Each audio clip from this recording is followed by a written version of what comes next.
الحمدللہ رب العالمین والصلاة والسلام علی اشرف الانبیاء والمرسلین حبیبنا و حبیب رب العالمین وعلی آلہ و اصحابہ اجمعین۔ رمضان کا انتظار تھا اور آج الحمدللہ ہم پہلا روزہ گزار چکے ہیں اور اب ایک طویل قیام کے لیے جانے کے لیے اپنے آپ کو تیار کر رہے ہیں۔ آج کی تراویح دوسرے پارے کے ربع سے تیسرے پارے کے نصف تک ہوگی۔ سورہ بقرہ کی آیت 177 ارشاد ہوا، نیکی یہ نہیں ہے کہ تم نے اپنے چہرے مشرق کی طرف کر لیے یا مغرب کی طرف، بلکہ نیکی یہ ہے کہ آدمی اللہ کو اور یوم آخر اور ملائکہ کو اور اللہ کی نازل کی ہوئی کتاب اور اس کے پیغمبروں کو دل سے مانے اور اللہ کی محبت میں اپنا دل پسند مال رشتہ داروں اور یتیموں، مسکینوں اور مسافروں پر، مدد کے لیے ہاتھ پھیلانے والوں پر اور غلاموں کی رہائی پر خرچ کرے، نماز قائم کرے اور زکوٰۃ دے، اور نیک وہ لوگ ہیں جب عہد کریں تو اسے وفا کریں، اور تنگی و مصیبت کے وقت میں حق اور باطل کی جنگ میں صبر کریں۔ یہ ہیں راست باز لوگ اور یہی متقی ہیں۔ کل آغاز ہوا تھا کہ ہدایت کن کے لیے ہے؟ تقوی والوں کے لیے۔ کچھ متقیوں کی وضاحت ہوئی تھی۔ آج دیکھیے اللہ تبارک و تعالیٰ نیکی کی وضاحت کر رہے ہیں۔ نیکی کے بارے میں بالعموم تصور یہ ہے کہ کچھ خاص طریقے اختیار کر لیے گئے، مطلب کوئی خاص رخ ہو اور کوئی خاص لباس ہو، کوئی خاص رنگ ہو، کوئی خاص رسوم اور رواج ہوں۔ آج نیکی بعض رسومات کا نام بن کے رہ گئی ہے اور معاملات زندگی سے بالکل نکل گئی ہے۔ دل کی دنیا بالکل اس سے خالی ہو گئی ہے۔ دو حصے اس آیت میں ہم کر سکتے ہیں، سمجھ سکتے ہیں۔ ارشاد ہوا کہ نیکی تو یہ ہے کہ آدمی اللہ کو، یوم آخر کو، ملائکہ کو اور اللہ کی نازل کی ہوئی کتاب اور اس کے پیغمبروں کو دل سے مانے نہیں صرف دل سے مانے، یعنی اس کے دل میں اگر گنجائش ہو تو اللہ کے لیے ہو، اللہ ہو اس کے دل میں، اور یوم آخر کی یاد اس کے دل میں ہر وقت رہے، اور ملائکہ کو اور اللہ کی نازل کی ہوئی کتاب اور اس کے پیغمبر، یہ ان سب کے لیے اس کا دل ان سب سے بھرا ہوا ہونا چاہیے، اور یہ کہ اللہ کی محبت ہو، اور وہ محبت ایسی نہ ہو زبانی سبحان اللہ سبحان اللہ سبحان اللہ الحمدللہ کیا جاتا ہے اس میں، جتنی مرتبہ بھی کہتے رہیں، لیکن اللہ تبارک و تعالیٰ کا مطالبہ کیا ہے؟ کہتے ہیں اللہ کی محبت میں اپنا دل پسند مال، اپنا دل پسند مال، جو دل کو محبوب ہو وہ مال۔ ایسا نہیں ہو کہ اپنے پہننے کے لیے تو 50,000 روپے کا جوڑا اور اپنے بھائی کو دینے کے لیے 700 میں تو بڑا اچھا جوڑا بن جاتا ہے۔ کیا تم جو ہے وہ تم کیوں پریشان رہتے ہو؟ میں دیکھتا ہوں کہ تم بہت پریشان رہتے ہو۔ چاول تو بہت اچھا جو ہے وہ 60 65 50 روپے کلو مل جاتا ہے، وہاں سے لیا کرو، اور خود اپنے لیے لے کے آئیں گے وہ جو مہنگا ترین سب سے بڑا چاول۔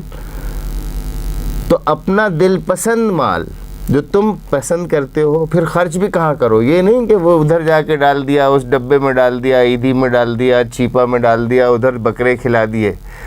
خرچ کرو رشتہ داروں پر، یتیموں پر، مسکینوں پر، مسافروں پر۔ یہ جو عیدی اور چھیپا کی بات آ گئی، یہ جو جگہ جگہ دسترخوان لگے ہوئے نظر آتے ہیں جس میں لوگ بکرے کا گوشت کھلاتے ہیں، یہ بکرے کہاں سے آتے ہیں اور یہ کھانے والے کہاں سے آتے ہیں؟ یہ کسی کے پڑوسی ہیں، کسی کے رشتہ دار ہیں، کسی کے ملازم ہیں، یہ کوئی آسمان سے تو نہیں ٹپک جاتے۔ معلوم یہ ہوا کہ رشتہ داروں کا حق ادا نہیں کیا جا رہا، ملازموں کا حق ادا نہیں کیا جا رہا، پڑوسیوں کا حق ادا نہیں کیا جا رہا۔ اگر ان تینوں کا حق ادا کیا جائے تو یہ فٹ پاتھ پہ بیٹھ کے کھانے پہ کیوں مجبور ہوں گے؟ تو اپنا دل پسند مال رشتہ داروں پر، یتیموں پر، مسکینوں پر، مسافروں پر اور مدد کے لیے ہاتھ پھیلانے والوں پر اور غلاموں کی رہائی پر خرچ کرتے ہیں۔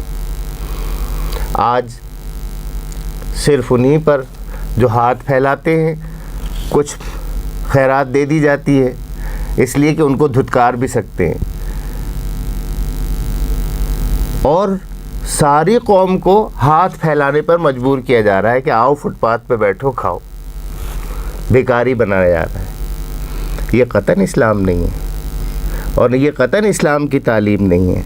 آگے فرمایا کہ وہ نماز قائم کرتے ہیں، اس میں بھی نماز پڑھتے نہیں ہیں بلکہ قائم کرتے ہیں۔ قائم کرنے میں مسجدوں کو بنانا اور ایسا ماحول بنانا بھی کہ تمام لوگ نماز کے لیے مسجدوں میں آئیں، وہ اس سب میں شامل ہے۔ نماز قائم کرنے میں خود بھی نماز ادا کرنا اور دوسروں کو بھی نماز کی ترغیب دینا اور نماز کا انتظام کرنا اور ایسا ماحول بنانا کہ سارے انسان نماز کے وقت نماز کے لیے آئیں۔ اور زکوٰۃ دیتے ہیں، زکوٰۃ دے۔ اور پھر اسے مزید بتایا، کہیں پہ بھی یہ نہیں ہے کہ وہ کپڑے کیسے پہنتے ہیں، آپ غور کیجئے گا، کہیں پہ بھی فیشن کا ذکر نہیں ہے کہ ان کا نیک لوگوں کا فیشن، ہیئر اسٹائل، ڈریسنگ وہ ایسی نہیں۔ فرمایا اور نیک لوگ وہ ہیں جب عہد کریں تو وفا کریں، جو بھی وعدہ کرتے ہیں، جو بھی عہد کرتے ہیں، سب سے بڑا عہد تو اللہ تعالیٰ سے کیا ہوا ہے، پھر روزمرہ زندگی میں عہد کرتے ہیں اس کو وفا کریں، اور تنگی اور مصیبت کے وقت اور حق و باطل کی جنگ میں صبر کریں۔ اب حق و باطل کی جنگ جو اس سے بالکل غیر جانبدار ہے وہ اس کو کیا سمجھے گا؟ جس کو حق کا پتہ ہی نہیں، جو حق کا ساتھ دینے سے صرف اس لیے ڈرتا ہے کہ نہ بابا نہ، بڑی مصیبتیں ہیں، اس طرف تو دیکھو بھی نہیں، اور حق والا جو ہے وہ جو حق پر ہوتا ہے اور جو حق کے لیے بات کر رہا ہوتا ہے وہ کٹ جاتا ہے، وہ کٹ رہا ہوتا ہے، اور یہ صاحب نیک صاحب جو بظاہر اپنے آپ کو نیک سمجھتے ہیں گزرتے چلے جاتے ہیں۔ یہ ساری نیکیاں جو رسوم اور آداب ہیں، اگر حق کا ساتھ نہ دیا، حق کے ساتھ نہ جمے اور ڈٹے رہے تو یہ ساری نیکیاں کسی کھاتے میں نہیں ہوں گی۔ کیوں کہ اللہ تبارک و تعالیٰ تو یہ کہہ رہے ہیں کہ نیکی یہ نہیں کہ تم نے اپنے چہرے مشرق اور مغرب کی طرف کر لیے، یعنی ظاہری رسوم اور آداب یہ نیکی نہیں ہے، بلکہ نیکی تو کچھ اور ہی چیز ہے، جس میں یہ بات شامل ہے کہ تنگی اور مصیبت کے وقت میں اور حق اور باطل کی جنگ میں صبر کریں۔ یہ ہیں راست باز لوگ اور یہی متقی ہیں۔ سورہ بقرہ ہی میں وہ آیت آتی ہے جسے ہم آیت الکرسی کہتے ہیں۔ اعوذ باللہ من الشیطان الرجیم، بسم اللہ الرحمن الرحیم۔ اللہ لا الہ الا هو الحی القیوم لا تأخذہ سنۃ ولا نوم لہ ما فی السماوات وما فی الارض من ذا الذی یشفع عندہ الا باذنہ یعلم ما بین ایدیہم وما خلفہم ولا یحیطون بشیء من علمہ الا بما شاء وسع کرسیہ السماوات والارض ولا یؤودہ حفظہما وہو العلی العظیم۔ یہ آیت الکرسی کے نام سے مشہور ہے، اور اس میں اللہ تبارک و تعالیٰ کی ایسی مکمل معرفت بخشی گئی ہے جس کی مثال کہیں نہیں ملتی۔ حدیث میں اس کو قرآن کی سب سے افضل آیت قرار دیا گیا ہے، اور حضرت ابو امامہ رضی اللہ تعالیٰ عنہ سے روایت ہے کہ آپ صلی اللہ علیہ وسلم نے ارشاد فرمایا 4 چیزیں اس خزانے سے اتاری گئی ہیں جو عرش کے نیچے ہیں، ان 4 کے علاوہ اس میں سے کوئی چیز نہیں اتاری گئی۔ ام الکتاب یعنی سورہ فاتحہ، آیت الکرسی اور سورہ بقرہ کی آخری آیات اور سورۃ الکوثر۔ سورہ فاتحہ ہم کل کی نشست میں پڑھ چکے ہیں، آج سورہ بقرہ میں ہم آیت الکرسی سنیں گے اور اس کے علاوہ آخری آیات بھی ہم آج کی تراویح میں سنیں گے۔ آج کی تراویح میں جو کچھ ہم سنیں گے وہ سورہ بقرہ کا وہ حصہ ہے جس میں زیادہ تر سورہ بقرہ بڑی حد تک اسلامی دعوت، اللہ کے حقوق، بندوں کے حقوق، اسلامی نظام زندگی اور معاشرتی تعلیم کا نچوڑ ہے۔ سورہ بقرہ مدینہ طیبہ میں نازل ہوئی جس وقت حضرت محمد مصطفیٰ صلی اللہ علیہ وآلہ وسلم اپنے ساتھیوں کے ساتھ مکہ مکرمہ سے مدینہ طیبہ آئے اور یہاں مدینہ طیبہ کے لوگوں نے آپ کو اپنا حکمراں مقرر کیا، مانا، تسلیم کیا۔ جب آپ کو حکمراں مانا، تسلیم کیا تو آپ صلی اللہ علیہ وآلہ وسلم نے وہاں اسلامی معاشرت، اسلامی معیشت، اسلامی سیاست، اسلامی طرز زندگی یہ سکھانا شروع کیا، اور اللہ تبارک و تعالی نے اپنی آیات نازل کی۔ ان کا بڑا حصہ سورہ بقرہ میں موجود ہے۔ نماز، روزہ، حج کے احکامات بھی اس میں موجود ہیں، زکوٰۃ، صدقات، امداد باہمی، مشاورت، شادی، طلاق، عدت، وصیت، لین دین اور قرض کے بارے میں بھی تعلیم دی گئی ہے۔ اس کے علاوہ سود خوری کی ممانعت، شراب نوشی کی ممانعت، حرام و حلال چیزوں کی بابت بھی ہدایت کی گئی ہے۔ سود خوری، شراب نوشی اور حرام و حلال چیزوں کے بارے میں بھی ہدایت کی گئی ہے، اور جائز اور ناجائز باتوں کی تعلیم کا بھی زیادہ تر حصہ اس صورت میں موجود ہے۔ اسے ہم اسلامی ضابطۂ حیات کہتے ہیں۔ وہ سورہ بقرہ کا وہ سارا کچھ سورہ بقرہ میں موجود ہے۔ آج کی تلاوت کے سلسلے میں ایمان کی شرط یہ بتائی گئی ہے کہ ایمان لاؤ اللہ پر، اللہ کے رسول پر، روز آخرت پر، فرشتوں پر، پیغمبروں پر اور ان سب کتابوں پر جو مختلف پیغمبروں پر نازل کی گئی تھیں، اور حکم دیا گیا کہ اپنے مال میں سے والدین، رشتہ داروں، یتیموں، مسکینوں، مسافروں اور غلاموں کی مدد کرنے میں خرچ کرو۔ قتل کے بارے میں خون کے بدلے خون، اور اگر مقتول کے وارث راضی ہوں تو خون بہا یعنی معاوضے کا حکم دیا گیا ہے۔ شراب اور جوئے کی ممانعت کر دی گئی ہے۔ مشرک اور مسلم مرد اور عورت کا نکاح ناجائز قرار دیا گیا ہے۔ بچوں کو، ماؤں کو ہدایت کی گئی ہے یا اجازت دی گئی ہے کہ 2 سال تک وہ خود یا کسی غیر عورت سے دودھ پلوا سکتی ہیں۔ گویا 2 سال کی مدت کا ذکر ہے کہ جس میں بچوں کو دودھ پلایا جائے۔ سود کا لین دین قطعاً حرام کیا گیا ہے، اور یہ سورہ بقرہ میں وہ آیت ہے جو مدنی زندگی کے بھی آخری دور کی آیت ہے، جسے آپ صلی اللہ علیہ وسلم کی ہدایت پر اس میں شامل کیا گیا۔ اس سورہ مبارکہ میں پیغمبروں کے قلبی اطمینان کے لیے مردوں اور مردہ جانوروں کو زندہ کر کے دکھائے جانے کا بھی دلچسپ تذکرہ موجود ہے، اور پھر آخر میں اللہ تبارک و تعالی نے اپنے بندوں کو دعا کرنے کے الفاظ اور طریقہ بھی سکھایا ہے، اور جس طرح سے ہم نے ابھی درمیان میں عرض کیا تھا کہ حضور صلی اللہ علیہ وسلم نے فرمایا کہ عرش کے خزانوں میں سے جو چیزیں آئی ہیں ان میں سورہ بقرہ کی آخری آیات ہیں۔ ارشاد ہوتا ہے کہ آسمانوں اور زمین میں جو کچھ ہے سب اللہ کا ہے، تم اپنے دل کی باتیں خواہ ظاہر کرو خواہ چھپاؤ، اللہ بہرحال ان کا حساب تم سے لے لے گا. پھر اسے اختیار ہے جسے چاہے معاف کر دے اور جسے چاہے سزا دے. وہ ہر چیز پر قدرت رکھتا ہے. رسول اس ہدایت پر ایمان لایا ہے جو اس کے رب کی طرف سے اس پر نازل ہوئی ہے، اور جو لوگ اس رسول کے ماننے والے ہیں انہوں نے بھی اس ہدایت کو دل سے تسلیم کر لیا ہے. یہ سب اللہ اور اس کے فرشتوں اور اس کی کتابوں اور اس کے رسولوں کو مانتے ہیں، اور ان کا قول یہ ہے کہ ہم اللہ کے رسولوں کو ایک دوسرے سے الگ نہیں کرتے.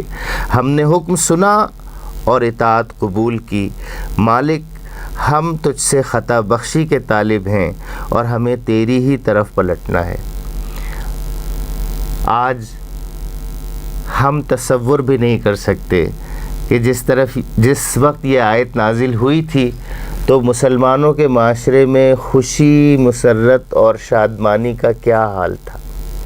آپ تھوڑا سا غور کریں کہ کسی ملازم کو جب اس کی کمپنی کے باس کی طرف سے ایکنالجمنٹ لیٹر ملتا ہے کہ تم وہ آدمی ہو جس نے مینول کی پوری پابندی کی ہے، یا تم نے جو ہے وہ اپنی ڈیوٹی سے کے مطابق سارا کام کیا ہے اور تمہیں ہم اچھا ملازم قرار دیتے ہیں، تو اس کی خوشی کا کیا حال ہوتا ہے. وہ اپنے گھر والوں کو بھی آ کر بتاتا ہے، مٹھائی بھی بانٹتا ہے اور خوش ہوتا ہے، اپنے ساتھیوں میں بھی بتاتا ہے.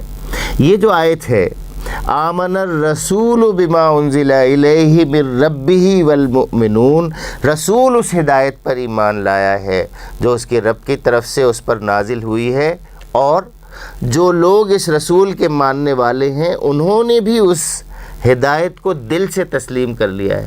یہ کون کہہ رہا ہے؟ یہ اللہ کہہ رہا ہے نا.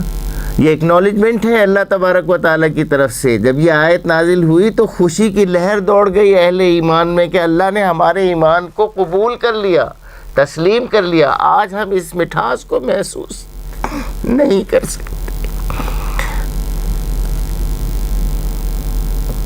اس لیے کہ یہ تو صرف سننے سنانے تک رہ گیا ہے. اس کا عمل سے کہاں تعلق؟